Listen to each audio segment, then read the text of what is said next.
It was one of those nights that felt heavier than it had any right to be, the kind where the cold crawls inside your jacket and settles, in your chest like it plans to stay a while, and Ethan felt it the second he stepped off the bus with his daughter asleep on his shoulder, her little arms looped around his neck, her breath warm against his collarbone, while the city kept moving like it didn't care who was tired, broke, or barely holding it together.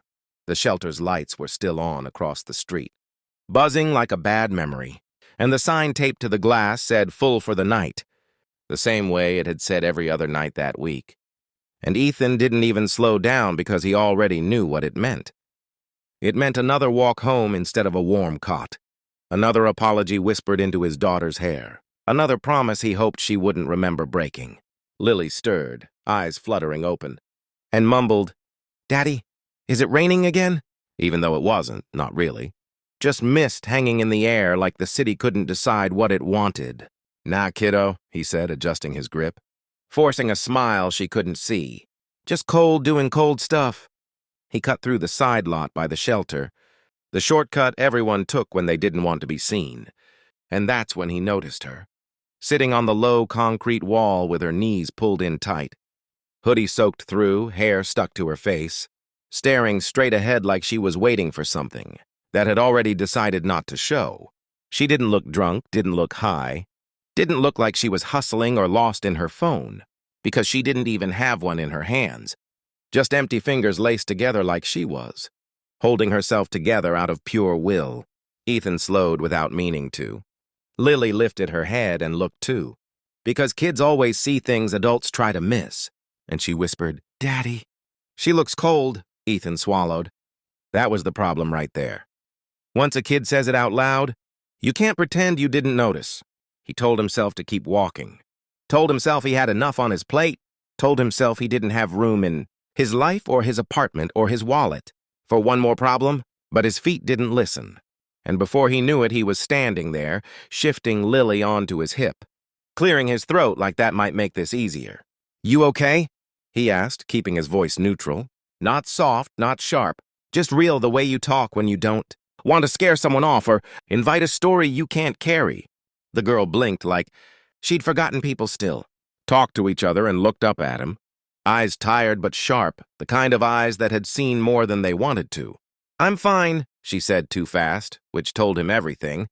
Lily leaned forward, her blanket slipping, and said, "You can have this if you want," holding it out like it was the most obvious thing in the world. And the girl just stared at her for a second, something cracking right through that tough, careful look. "Hey, Lil," Ethan murmured, embarrassed.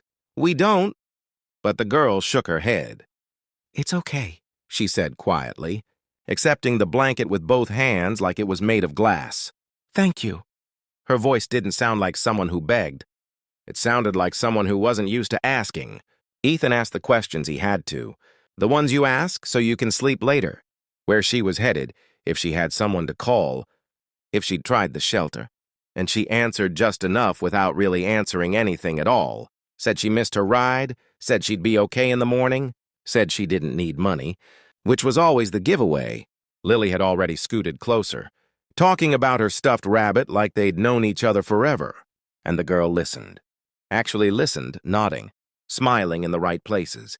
Like this wasn't some pity moment, but a real conversation. Ethan felt that familiar squeeze in his chest, the one that showed up every time life asked him to. Choose between being careful and being kind, and he hated that he even had to think about it. The shelter door stayed locked behind them, the street empty, the cold biting harder, and Ethan finally let out a breath and said the thing he knew he couldn't take back. "Look, I don't have much," he started, rubbing his jaw, "and I've got a kid. So this isn't me being stupid or trying to play hero. But if you need a couch for the night, just one night, you can crash at my place." The girl's eyes widened. Not greedy, not relieved, just shocked. "You don't even know me," she said. Ethan shrugged. "Yeah," he replied, "but I know what it's like to be left out here." The walk to his apartment felt longer than usual, like every step was a chance to change his mind. But Lily was humming now, half asleep, and the girl walked quietly beside him, hands tucked into her sleeves, glancing around like she was memorizing everything just in case. Ethan unlocked the door and flicked on the light, revealing the same small, worn place he always came home to. Secondhand couch, thrift store table, drawings taped crooked on the wall.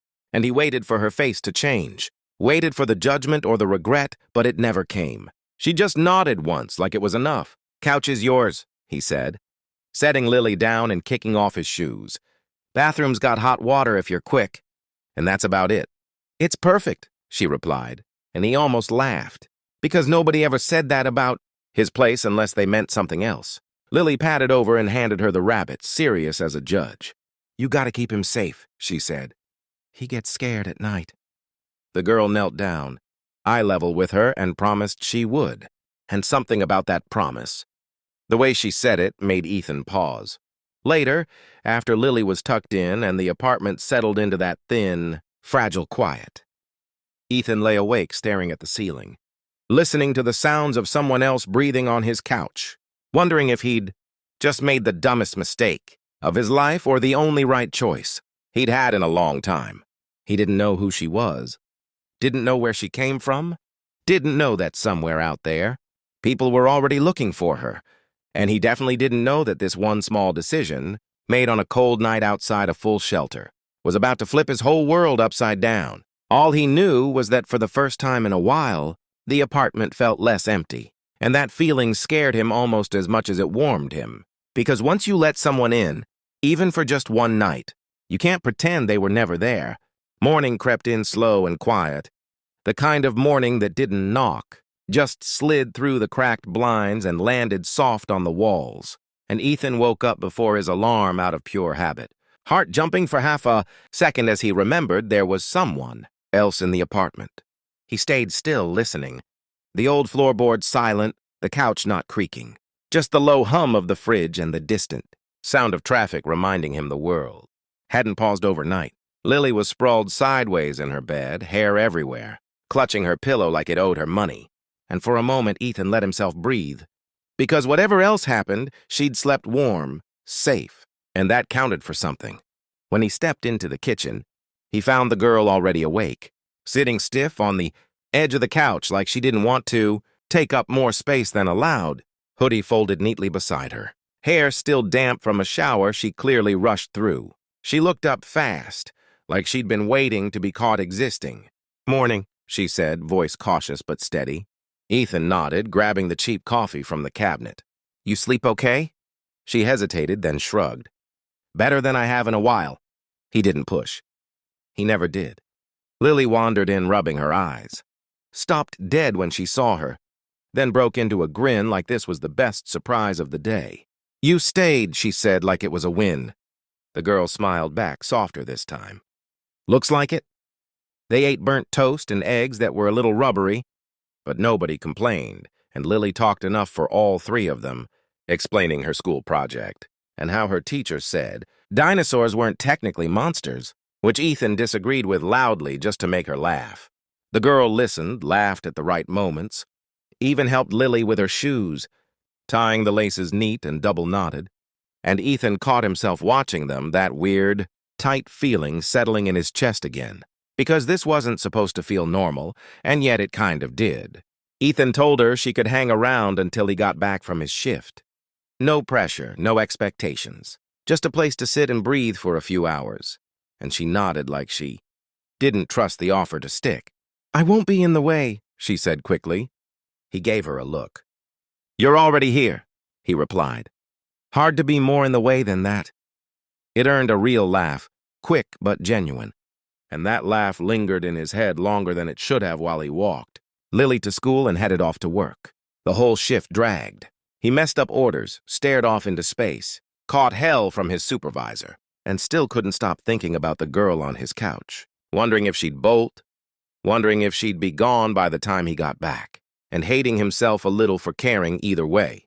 When he finally opened the apartment door that evening, the smell of something warm hit him first. Not fancy, just simple, comforting, and he froze like he'd stepped into the wrong place. She stood in the kitchen holding a spoon, clearly panicking. "I'm sorry," she blurted. "I used what was there. I figured I'd clean up. I didn't know when you'd be back. And Lily said you liked—" He cut her off with a laugh he didn't expect. Relax, it smells good. Lily came barreling out of her room like she'd been waiting behind the door, announcing proudly she made soup. And she didn't even burn it. They ate together. Really ate, not rushed, not distracted, and the girl finally shared a little more. Said her name was Emma, said she'd come to the city for school, said things got complicated fast, and Ethan didn't ask what kind of complicated because he'd lived long enough to know some stories came out only when they were ready. Later, after Lily was asleep again, curled under her blanket with the rabbit tucked under her chin, Ethan and Emma sat on opposite ends of the couch, the TV on low, neither really watching it, both pretending the silence wasn't loud. Emma twisted her fingers together, staring at the floor. "I should go," she said quietly, like she was talking herself into it. Ethan felt that same pull, that same urge to protect himself by agreeing, by keeping things simple, but the words didn't come out right away. "You don't have to figure everything out tonight," he said finally. "You can stay another night. We'll see what tomorrow looks like." Emma looked up, eyes shiny but controlled. "You don't even know who I am," she said. Ethan shrugged again, the move automatic by now. "I know you didn't take off when you could have. I know you made soup in a stranger's kitchen and treated my kid like she mattered. That's enough for now." She swallowed hard, nodded once, and leaned back against the couch, like she'd been holding herself upright on pure tension, and finally let go. Neither of them knew that somewhere across town, phones were lighting up, people were asking questions, and Emma's name was being said with a lot more urgency than she'd ever wanted. And neither of them knew that this quiet second night, this fragile little truce between strangers, was the calm before everything crashed down. All Ethan knew was that the apartment felt full in a way it hadn't in years, and that scared him because full meant something to lose, and he'd spent a long time building a life where losing hurt a little less by keeping everything small. The knock came just after sunset, sharp and official, the kind that doesn't belong in a place like Ethan's apartment, and he felt it in his gut before he even reached the door, that old instinct that whispered trouble never texts first. Emma froze on the couch, color draining from her face so fast it scared him, and for half a second neither of them moved, just listened to the silence stretched tight as a wire. Another knock followed, firmer this time. Lily peeked out of her room, rabbit tucked under her arm. "Daddy?" she asked, already nervous. Ethan put a hand behind him without looking, a quiet signal for her to stay back, and opened the door just enough to see two men in dark jackets standing in the hall, posture stiff, eyes sharp, scanning past him like the place already belonged to them. "We're looking for a young woman," one said, voice smooth but loaded. "Name's Emma." Ethan didn't turn around, didn't give them an inch. "You got the wrong place," he said, calm because panic never paid rent. The man smiled like he'd heard that line before. "Sir, we just want to talk. Her family's been worried sick." That word, family, landed hard. Behind Ethan, Emma stood up slowly, hands shaking, and he felt it then. The truth lining up in all the little gaps he'd ignored. The careful way she spoke, the way she moved like the ground might disappear under her feet at any second. She stepped forward anyway. "I'm here," she said, voice steady even if her eyes weren't. Ethan turned, heart pounding. "Emma." She shook her head, a tiny apologetic smile breaking through. "I should have told you." The men relaxed instantly, like the hunt was over and one reached for his phone. "Let's go, miss. Your father's waiting." Lily stepped out fully now, eyes wide. "You're leaving?" Emma knelt in front of her, pulling her into a tight hug. "Just for a little bit, okay?" Lily's lip trembled. "You promised you'd help me with my project." Emma swallowed. "I still will. I promise." Ethan watched it all, jaw tight, knowing there was nothing he could say that wouldn't make it worse, knowing that some goodbyes don't ask permission. The apartment felt hollow the second the door closed behind them, like sound itself had packed up and left, and Ethan stood there longer than he should have, staring at the empty hallway, replaying every moment, wondering where he'd messed up by, believing something good could just show up and stay. Lily cried herself to sleep that night, quiet tears soaking into her pillow while Ethan rubbed her back, whispering things he didn't fully believe but needed her to hear, telling her sometimes grown-ups leave even when they don't want to, telling her it wasn't because of her, telling her people could still come back. Days passed heavy and slow. Work sucked worse than usual. The apartment went back to being too quiet. Lily stopped asking questions after a while, which scared him more than the crying ever did. Then, on the 5th day, his phone rang with a number he didn't recognize, and something in his chest twisted. "Ethan?" Emma's voice came through, softer but stronger somehow. "I don't have much time." He leaned against the counter, eyes closed. "You okay?" She let out a breath that sounded like a laugh and a sob had collided. "I'm complicated. My dad's got money. A lot of it. Always has. I ran because I needed to know who I was without it breathing down my neck." Ethan stayed quiet, letting her talk. "They want me back. School, image, control, all of it. But I keep thinking about Lily, about your kitchen, about how you never asked for anything except honesty." His throat tightened. "You don't owe us anything, Emma." "I know," she said quickly. "That's why it matters." She told him she'd be leaving the city in the morning, that everything was already decided, that sometimes fighting just made the chains heavier. And when she hung up, Ethan sat there staring at the wall, feeling proud of her and furious. At the world in the same breath, the hospital smell hit him like a punch, sterile and sharp. And Ethan hated every second of waiting, pacing the floor while Lily lay curled up on a narrow bed, fever burning through her small body like it had somewhere important to be. The nurse's voice was gentle but firm when she mentioned the deposit, the numbers sounding fake until they weren't. And Ethan knew before he checked his wallet that it wasn't even close. He was still arguing, still begging in that quiet, humiliating way parents learn, when a familiar voice cut through the noise. "I've got it."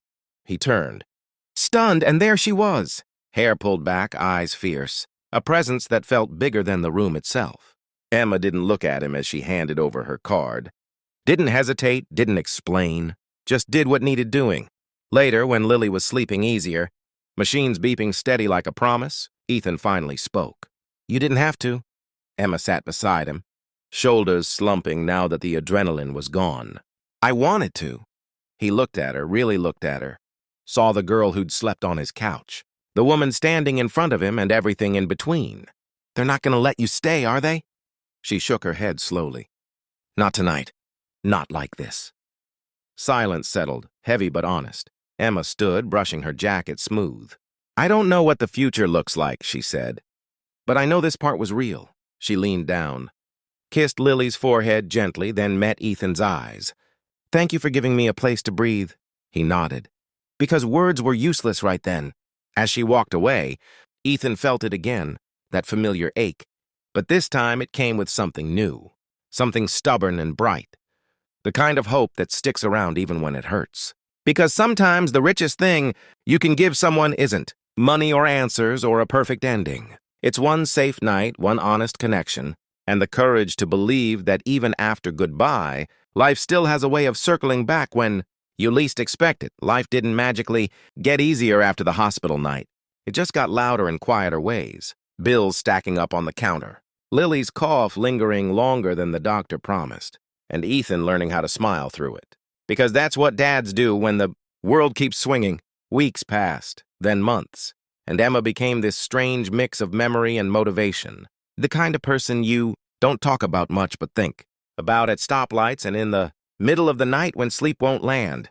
Lily asked about her less and less, not because she forgot, but because kids learn early when questions make grown-ups sad, and that realization alone broke Ethan's heart more than he ever let on. Then one afternoon, right when he was locking up after a long shift, his phone buzzed with a message that made his breath hitch. "Can we talk?" No long explanation, no drama, just that. They met at a beat-up coffee place halfway between his apartment and downtown. The kind of place where the cups don't match and nobody cares how much money you've got as long as you tip decent. Emma walked in wearing jeans and a hoodie. No design or anything, hair loose, eyes tired but clear, like she'd finally stopped running from herself. "My dad and I had it out," she said after a long sip of coffee. "Like, really had it out?" Ethan leaned back, listening. "I told him I'm done being managed. I'm still his daughter, but I'm not his project." She laughed softly. "Turns out money doesn't know what to do when you stop being scared of it." She told him she'd moved into a small place nearby, that she was working. Actually working. Not for clout or rebellion, but because she wanted to feel the weight of her own choices. Ethan nodded, pride sneaking up on him before he could stop it. I didn't come back expecting anything, she added quickly, eyes searching his.